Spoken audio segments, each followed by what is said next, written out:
جو بات ہوئی تو ہم اپنے ناظرین کے ساتھ شیئر کر لیں. سارے نہیں, چند اینکرز جو منحوس ہیں, اینکر نہیں ہیں, جن کی تنخواہ 50-50 لاکھ روپے ہے, جنہوں نے کبھی رپورٹنگ نہیں کی. جان کے کہہ رہا ہوں, تم رات کو دکانیں کھول کے بیٹھ جاتے ہو, اربوں روپے کمانے والے سیٹھوں کے میڈیا ہاؤسز میں بیٹھ کر جھوٹ پہ جھوٹ, جھوٹ پہ جھوٹ, دشمن کے لیے کام کرتے ہو.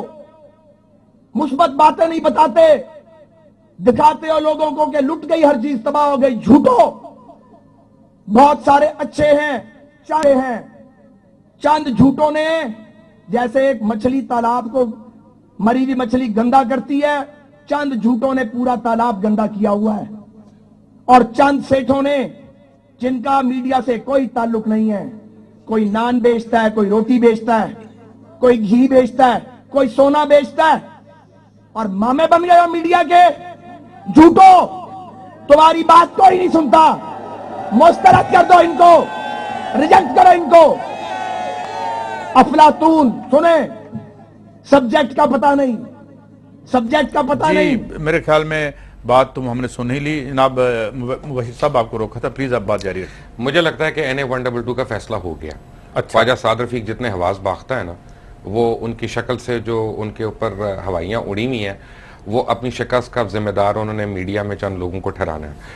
تو پہلے تو میں میرا خیال ہے کہ علیم خان کو مبارکباد دے دوں کہ لگتا یہ ہے خواجہ سعد رفیق کی سپیچ دیکھ کے, کہ الیکشن کے اوپر کر رہے ہیں نا, اپنی ریلی کے اوپر, الیکشن کیمپین کے دوران, کہ یہ الیکشن ان کے ہاتھ سے نکل رہا ہے.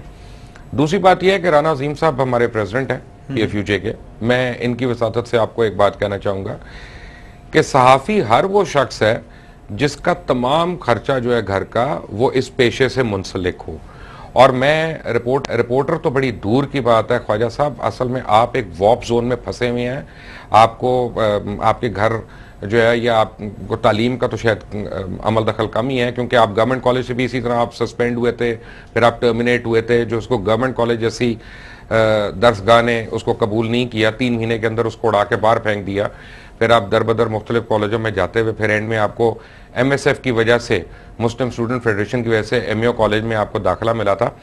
لیکن آپ کی اطلاع کے لیے عرض ہے کہ ہمارے جو DSNG ڈرائیورز ہیں, ہمارے جو ٹیکنیشنز ہیں, ہمارے جو NLEs ہیں, ہمارے جو کیمرہ مین ہیں, وہ سب بھی قابل احترام ہیں, اور ہم ان کو بھی صحافی میں تو کنسیڈر کرتا ہوں, یہ بھی صحافی جو ہمارے سامنے کھڑے ہیں, بالکل یہ بالکل اپنا صحافی ہیں. دوسری بات ہے کہ بڑی خطا آمیز اور ایک غرور سے بھری ہوئی بات انہوں نے کی, جس پہ میں رانا صاحب کو as a member of PFUJ میں بڑا شدید احتجاج کروں گا کہ انہوں نے کہا نان بیچنے والے, چھونے بیچنے والے, سونا بیچنے والے.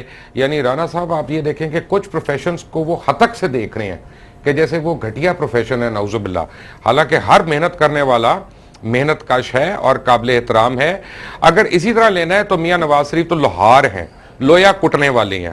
لوہا کٹنے والا لوہار جو ہے آج اربوں ڈالر کا مالک کیسے بن گیا, سعد رفیق وہاں سے کر لیتے ہیں. لینڈ گریبرز کی آپ نے بات کی تو پیراگون سوسائٹی سے شروع ہو جاتے ہیں, جو آپ کی سوسائٹی ہے, قبضوں کی زمینیں تھیں, اوپر سب کچھ تھا, اس سے ہم شروع ہو جاتے ہیں.